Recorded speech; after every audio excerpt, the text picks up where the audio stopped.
وہ خبریں جو مختلف جرنلسٹ خبریں دے رہے ہوتے ہیں کہ بشرا صاحبہ اس وقت KP کے حکومت کو چلا رہی ہیں، اس طرح کی چیزوں کے بعد پھر ان خبروں کو تقویت مل رہی ہوتی ہے۔ اب موجودہ حکومت کے قیام سے ہی اس کی عمر سال سے 1.5 سال بتائی جاتی رہی ہے۔ فیصل وافدہ صاحب جنہیں طاقتور حلقوں کا ترجمان کے طور پر دیکھا جاتا ہے، وہ الیکشن کے 1 مہینے کے بعد ہی لگ بھگ میرے پروگرام میں بتا رہے تھے کہ حکومت کی جو ڈرائیونگ سیٹ ہے وہ 1.5 سال میں تبدیل ہو سکتی ہے۔ ذرا ان کی بات سنیے۔ موجودہ سیٹ اپ ہے اس کے لیے آپ کہہ رہے ہیں کہ بہت زیادہ 1.5 سے 2 سال چلے گا، تو پھر سوال یہ کہ پھر حکومت کون کرے گا؟ دیکھیں جی، پہلے تو فیز میں آپ اس کو زرداری صاحب کی بدولت اللہ نے وسیلہ بنایا کہ وہ 1.5-2 سال تک لے جائیں گے اس کو، پھر وہ مفاہمت اپنی کریں گے، خود چارج لے لیں گے اسٹیئرنگ کا پیپلز پارٹی۔ یعنی جو وزارت عظمیٰ شہباز شریف صاحب کے پاس ہے وہ بہت جلد پیپلز پارٹی کو منتقل ہو جائے گی؟ دیکھیں بہت جلد تو نہیں ہو سکتا، بہت جلد 1.5 سے 2 سال میں، اگر آپ اس میں جلدی کہہ رہی ہیں 1.5 سے 2 سال میں۔ اچھا، بہت کوئی تیر اللہ بھی کی طرف سے آسمان سے کوئی دعا آ گئی، کوئی ایسی چیز ہو گئی تو پھر آپ 2.25 سال کر لیں گے۔ جو 1.5-2 سال کے بعد اگر اسٹیئرنگ جو ہے وہ زرداری صاحب کے ہاتھ میں جاتا ہے تو وہ اس فرنٹ سیٹ پر ڈرائیونگ سیٹ پر بٹھائیں گے کس کو؟ بلاول صاحب ہوں گے یا کوئی اور ہوگا؟ میرے خیال سے تو ان کے بیٹے کو ہونا چاہیے۔ ابھی ناظرین، حکومت کو 1 سال بھی پورا نہیں ہوا ہے اور تبدیلی کی باتیں بڑا زور پکڑ رہی ہیں۔ مولانا فضل الرحمان نے آج چارسدہ میں میڈیا سے بات کی ہے اور کہا ہے کہ اگر حکومت میں تبدیلی آئی تو وہ اس کا حصہ نہیں بنیں گے کیونکہ موجودہ حکومت آئینی اور قانونی نہیں ہے۔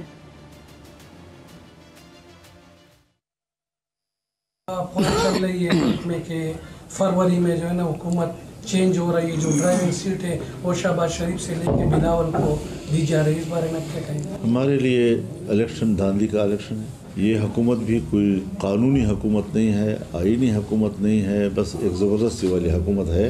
تو اگر کوئی تبدیلی آئے گی تو ہم اس کا حصہ نہیں ہوں گے، باقی اس کے علاوہ ہمارا وہی موقف اس پارلیمنٹ کے بارے میں اور حکومت کے بارے میں اب ہوگا۔ سوال یہاں پر یہ ہے کہ مولانا نے حکومت میں تبدیلی کی بات کیوں کی اور خود کو اس سے دور رکھنے کا اعلان کیوں کیا؟ کیونکہ پیپلز پارٹی موجودہ حکومت کے ساتھ تو کمفرٹیبل نہیں ہے۔ بلاول بھٹو شکوہ بھی کر رہے ہیں کہ ان سے جو وعدے کیے گئے تھے وہ پورے نہیں ہوئے ہیں۔ پنجاب میں انہیں سیاسی سپیس نہیں دیا گیا، جوڈیشل کمیشن میں جو وعدہ تھا وہ پورا نہیں ہوا۔ بلاول تو یہاں تک کہہ رہے ہیں کہ عزت نہیں مل رہی ہے انہیں۔ بتانے والے بہت کچھ بتا رہے ہیں اور بہت سے اہم فیصلوں میں پیپلز پارٹی کو آن بورڈ نہیں رکھا جاتا، یہ بھی بتایا جا رہا ہے۔ حکومت اب بلاول کی شکایات کو سنجیدہ نہیں لے رہی ہے، اسی لیے حکومت کی ڈرائیونگ سیٹ کی تبدیلی کی باتیں ہو رہی ہیں جس میں پیپلز پارٹی ہاٹ سیٹ پر ہوگی اور تحریک انصاف کو ریلیف مل سکتا ہے اور موجودہ حکمران جماعت سائیڈ لائن ہوگی۔ پیپلز پارٹی کے حلقوں میں یہ باتیں بھی ہونا شروع ہو گئی ہیں کہ جو آصفہ بھٹو صاحبہ کا عالمی فورم پر عمران خان کی حمایت میں بات کرنا تھا وہ ایک اسی کی کڑی تھا۔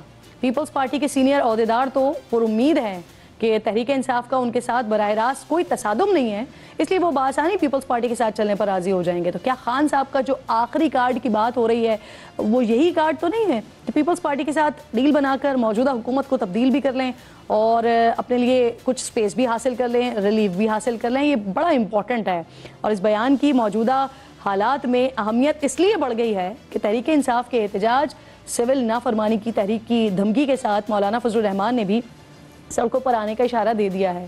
وہ کہہ رہے ہیں کہ اگر مدارس بل منظور نہیں ہوتا تو اسلام آباد کی طرف مارچ پر سنجیدہ ہیں اور سب جانتے ہیں کہ مولانا صاحب کے پاس جو اسٹریٹ پاور ہے وہ کسی اور سیاسی جماعت کے پاس نہیں ہے اور نہ ہی مولانا کو ان کے کارکنان کو روکنا حکومت کے لیے اتنا آسان ہوگا۔ اگر مولانا صاحب سڑکوں پر آتے ہیں اور تحریک انصاف بھی اس کا حصہ بنتی ہے تو یقیناً صورتحال سنبھالنا حکومت کے لیے بہت زیادہ مشکل ہو جائے گی۔ پیپ صاحب آپ سے ذرا بات کا آغاز کر لیتے ہیں کیونکہ تحریک کی بات آپ لوگوں کی طرف سے ہو رہی ہے، لیکن سب سے پہلے سر یہ ذرا بتا دیجیے گا کہ تحریک انصاف کی 5 رکنی کمیٹی حکومت سے مذاکرات کے لیے بنائی گئی ہے یا آپ لوگ اسٹیبلشمنٹ سے مذاکرات کے خواہاں ہیں؟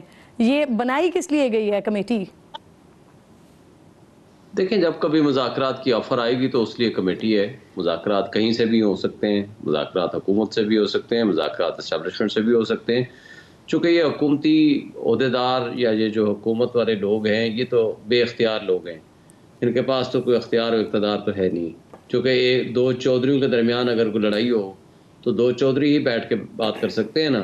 اب ظاہر ہے وہ اب یہ کہیں کہ تم نے ہمارے پیادوں سے بات کرنی ہے جو اس وقت کٹ پتلی حکومت مسلط کی گئی ہے فارم 47 کی پیداوار، وہ تو بعد کی بات ہے کہ جب انہوں نے جولائی میں بھی کہا تھا کہ ہم APC بلا رہے ہیں، ہم نے کہا تھا ہم آئیں گے، لیکن انہوں نے اپنے ایک کٹ پتلی کے ذریعے 12 جولائی کو جب سپریم کورٹ کا فیصلہ آیا 15 جولائی کو جا کر کے ایک پریس کانفرنس کر دی کہ ہم پی ٹی آئی پہ پابندی لگا رہے ہیں اور ساتھ ان کے اوپر ان کو آرٹیکل 6 بھی لگا رہے ہیں. اس دن سے ماحول خراب ہوا اور آج جاج ساری ہے. کاؤنٹر کر لوں باقی جو بھی ہوگا شعیب صاحب اجازت ہے؟ اب آپ سوال کریں. جی کریں. میں آپ سے یہ کہہ رہی ہوں سر آپ کی مذاکرات کمیٹی بھی آپ بنا رہے ہیں, مذاکرات کی آپ بات بھی کر رہے ہیں اور آپ کا ایٹیٹیوڈ بھی یہ ہے, تو سر اس ایٹیٹیوڈ کے ساتھ کہاں کس سے بات ہوتی ہے سر؟ آپ بتائیں, ایٹیٹیوڈ کی بات نہیں ہے. ہم اگر صرف احتجاج کریں, احتجاجی مجرم بن گئے. 1 لاکھ سے زائد لوگوں کو انہوں نے ملزم بنا دیا ہے اس وقت ایف آئی آر کاٹ کے. پورے پاکستان میں سینکڑوں دہشت گردی کے پرچے کاٹ دیے انہوں نے. بات یہ نہیں ہے, بات یہ ہے کہ انہوں نے پورا پاکستان بند کر دیا. یہ پاکستان کے نمائندے نہیں ہیں, یہ کٹ پتلی ہیں, انہوں نے مسلط کیے گئے ہیں, ایک قاتل ہیں, انہوں نے یزیدیت پیدا کی ہے, ایک فاشسٹ حکومت بنے ہوئے ہیں. تو بات یہ ہے کہ جب یہ بات کریں گے, یہ ایسا کوئی ماحول بنائیں گے جس سے بات ہو سکے. چارج شیٹ پیش کر دی ہے آپ کے لیے بہت بڑی شعیب صاحب نے, سر جواب دیجئے. بسم اللہ الرحمن الرحیم. دیکھیں, یہ پاکستان کی حالیہ تاریخ کا وائلنٹ ترین پروٹیسٹ تھا ان کا, جس کے اندر 150 اہلکار جو ہیں وہ ان کو زخمی کیا گیا. 40 سے زائد جو ہیں وہ پولیس کی وہیکلز کو جلاؤ گھراؤ کیا, اور انہوں نے جو ہے وہ شیل مارے, شیلوں کا استعمال کیا, کنٹینرز کو روئی کی طرح اٹھایا, آگے پیچھے کیا. اور ایک یہ پرتشدد احتجاج تھا جس کے اندر رینجرز کو بھی شہید کیا, پولیس والوں, ایک معصوم پکڑا گیا, اس کو ڈنڈے مار مار کے شہید کر دیا.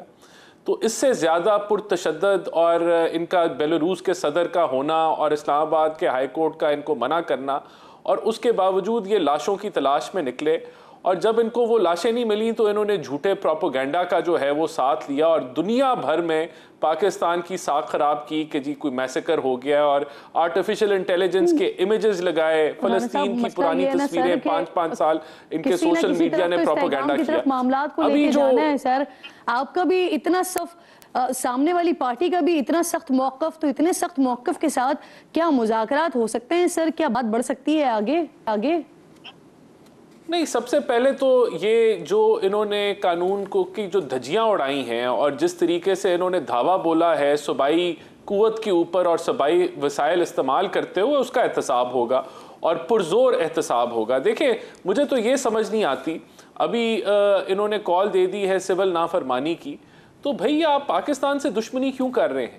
اگر آپ, ویسے تو کسی نے ان کی بات نہیں سننی کہ پیسے نہ بھیجیں اوورسی پاکستانی تو ریکارڈ پیسے بھیج رہے ہیں, الحمدللہ اتنا اعتماد ہے ان کو اس حکومت کے اوپر. لیکن جو انہوں نے کال دیا, اگر مثال کے طور پہ لوگ مان لیتے ہیں اور کوئی ریمیٹنسز میں کمی آ جاتی ہے, تو اس کا نقصان کیا مجھے ہوگا یا کسی کی پی ایم ایل این کی ذات کو ہوگا نقصان؟ اس کا نقصان تو ملک کو ہوگا, اور یہ ملک کو نقصان پہنچانے سے گھبراتے ہی نہیں. کبھی آئی ایم ایف کو کہتے ہیں قرضہ نہ دو, کبھی یہ کہتے ہیں جی ملک ڈیفالٹ ہو گیا, فلانا ہو گیا, کبھی جی ایس پی پلس کو حملہ کرتے ہیں, کبھی کہتے ہیں سعودیز جو ہیں وہ شریعت ختم کرنے جا رہے تھے, ہم جو ہیں شریعت کے ٹھیکیدار ہیں. یعنی کہ کوئی ان کا ایک بھی جو اپوزیشن کا اقدام ہے, مجھے بتا دیں اس سے ملک کو کیا فائدہ ہے. 24 نومبر کے دھرنے کے دوران احسن صاحب سوال لے لیجئے سر. 24 نومبر کے دھرنے کے دوران حکومت کی طرف سے مضبوط ڈیل کی آفر کی گئی تھی, جس سے متعلق حامد میر صاحب نے یہ دعویٰ کیا ہے کہ اس مضبوط ڈیل میں خان صاحب کو کچھ ہفتوں میں ریلیز کرنے کی آفر بھی تھی. سر اس سے پہلے بھی یہ بات ہو رہی ہے, تو کیا واقعی اتنی بڑی آفر کر دی تھی حکومت نے؟ دیکھیں, ابھی تو ان کے اوپر جو انہوں نے تشدد کیا ہے اور جو انہوں نے ایک انتشاری پروٹیسٹ کیا تھا جو فلاپ ہوا, جو ان کے بالکل ہی فلاپ ہو گیا, اور اب پوری ان کی جو قیادت ہے ایک دوسرے کے اوپر الزام سازی اور پتہ نہیں کیا کچھ ان کے اب معاملات تتر بتر ہوئے ہیں, تو ابھی تو ان کے اوپر وہ پرچے ان کو تو ان کا حساب دینا پڑے گا. تو ان کی جو انتشاری حساب ہے, جو وائلنس کا ان کے جو چیپٹر ہیں, وہ تو نئے چیپٹر لکھے گئے ہیں, تو ابھی تو یہ ان کو فیس کریں گے. میرے خیال سے اب یہ اگلا جو ہے وہ پاکستان کو اور تباہ کرنے کی کوشش کر رہے ہیں, جو کہ بالکل نہیں ہوگا. تو یہ میرا نہیں خیال کہ ابھی ان کی کوئی ریلیز ہونے جا رہا ہے یا کوئی ڈیل ان کو ہم دینے جا رہے ہیں, اور کیوں دے ڈیل, ابھی تو فلاپ ہوئے. نہیں سر, اس وقت کیا اتنی تگڑی آفر کی گئی تھی؟ خان صاحب کو کچھ ہفتوں کا ریلیف مل رہا تھا. نہیں, کوئی ایسی آفر نہیں کی گئی تھی. صحیح. کامران مرتضیٰ صاحب بھی مجھے جوائن کر چکے ہیں, آپ کی بھی بہت شکر گزار ہوں. کامران صاحب, سب سے پہلے تو یہ اس وقت جو ساری سچویشن بن رہی ہے, مجھے یاد ہے آپ نے میرے پروگرام میں آ کے 24 پی ٹی آئی کے جلسے کے حوالے سے کہا تھا کہ کیونکہ سب کو ساتھ لے کر نہیں چل رہے ہیں تو یہ شاید فلاپ شپ جائے گی ان کی. ابھی جو سول نافرمانی کی بات ہو رہی ہے سر, آپ کو اس میں دم نظر آ رہا ہے؟ سول نافرمانی میں کبھی بھی دم نہیں ہوتا, اور یہ کوئی غیر ملکی حکومت تو نہیں ہے, آپ کی پسند کی حکومت تو نہیں ہوگی, مگر اپنے لوگوں کی, اپنے ملکی لوگوں کی حکومت ہے. اپنے ملکی لوگوں کی حکومت یا اپنی ملکی ادارے موجود ہوں تو اس میں سول نافرمانی نہیں ہوا کرتی. سول نافرمانی ہندوستان کے وقت میں جو ہے وہ ٹھیک تھی کہ جب ہندوستان اور پاکستان مشترک تھے, انگریز کی حکومت تھی, اس وقت جو ہے وہ سول نافرمانی کی بات بن سکتی تھی.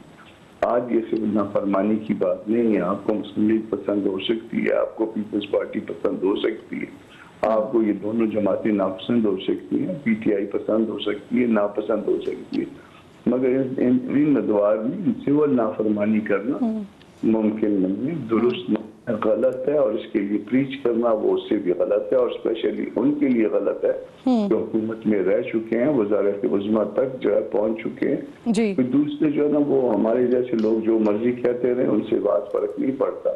اگر کوئی آپ اس ملک کے بڑے عہدوں کے فائز رہ چکے ہیں تو پھر آپ کے ساتھ یہ بات. اچھا کامران صاحب, آپ پاکستان تحریک انصاف نے سر 2 مطالبات بھی سامنے رکھے ہیں, اور اس کے ساتھ ساتھ یہ obviously سول نافرمانی کی جو دھمکی سامنے آئی ہے, 2 مطالبات میں وہ 9 مئی اور 24 نومبر کے حوالے سے جوڈیشل کمیشن کی بات کر رہے ہیں, اور دوسری طرف وہ جو سیاسی اسیران ہیں, جو سیاسی قیدی ہیں, ان کی رہائی کی بات کر رہے ہیں, اور اس کے ساتھ ساتھ پھر یہ بات ہو رہی ہے سول نافرمانی کی, اور اسی ساری سچویشن میں ایک مذاکراتی کمیٹی بھی بنا دی گئی ہے. اب دوسری طرف حکومت کا بھی موقف بڑا سخت ہے. تو سر اس ساری سچویشن میں اور اس ایٹیٹیوڈ کے ساتھ آپ کو لگتا ہے کہ مذاکرات ہو پائیں گے؟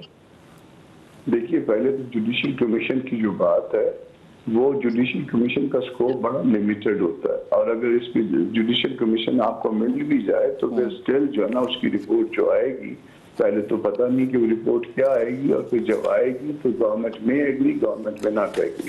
تو اس کا سکوپ یہ ہوتا ہے. تو اگر آپ کی انڈرسٹینڈنگ اتنی ساری کی ہے تو پھر جو ہے نا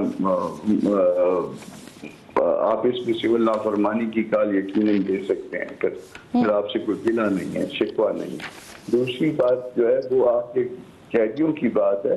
جو لوگ قید ہیں ان کی سیاسی جدوجہد یقیناً ہو سکتی ہے, مگر سیاسی جدوجہد جو ہے وہ کرنے کے لیے اس کا ٹائم بہت پہلے تھا. سر 13 دسمبر کو پشاور میں اجتماع کرنے کی بات ہو رہی ہے پی ٹی آئی کی طرف سے, تو اگر اس میں اپوزیشن کو دعوت دی جاتی ہے تو کیا جے یو آئی ایف کا پلان ہے, وہ شرکت کریں گے سر؟